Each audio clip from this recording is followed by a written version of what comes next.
Delhi Branch Christian Thalai Paulin September ni kuatangani som pakat chunga bosai musical bita hian Central KTP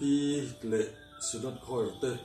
zai thiam tak te zai tura som ania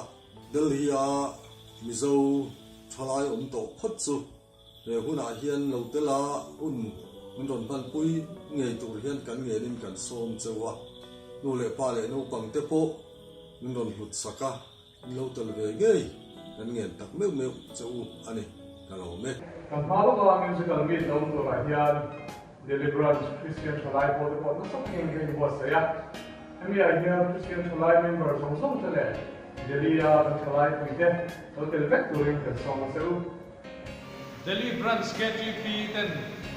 musical meet September ni kuatang ni som pakhat inkara kan nei tora hian a thei local vectoring ka